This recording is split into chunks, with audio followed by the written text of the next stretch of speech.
merong inag-smash nitong window namin. Gabi ng Thanksgiving sa Canada nang ma-alerto ang staff at may-ari ng Classic Inasal and Noodle Express restaurant sa Broadway sa Vancouver. Ito matapos binasag ng isang tao ang kanilang mga bintana at pinto. Siguro kasi kaya nangyari yun, akala nila makakapasok sila.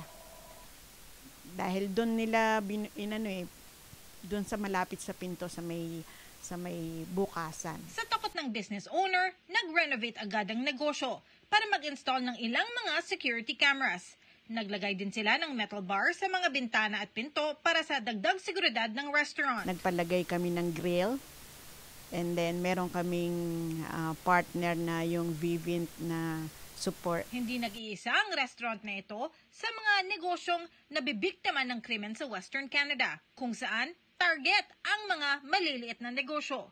Ayon sa bagong report ng Canadian Federation of Independent Business o CFIB, tumataas ang mga kaso ng vandalism, theft, loitering at public intoxication sa harap ng mga small businesses sa Western Canada.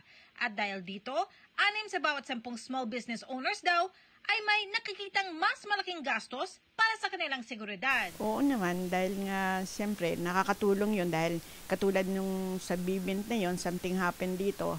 In a minute, andito na yung mga pulis. Nagsalita ang Chief Constable ng Vancouver Police tungkol sa mga issue na hinaharap ng mga small businesses dahil sa krimen ngayon. Particular, ang kakulangan ng mga mental health resources o treatment. What we wanted to see as chiefs of police is redirecting people from the criminal justice system onto a healthcare pathway so they would get to a better place in life with treatment and recovery and get out of the cycle of addiction.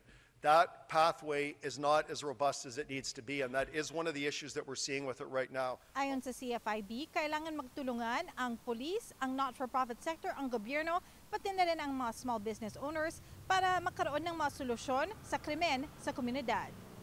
Teresa Barrera, Omni News, Vancouver.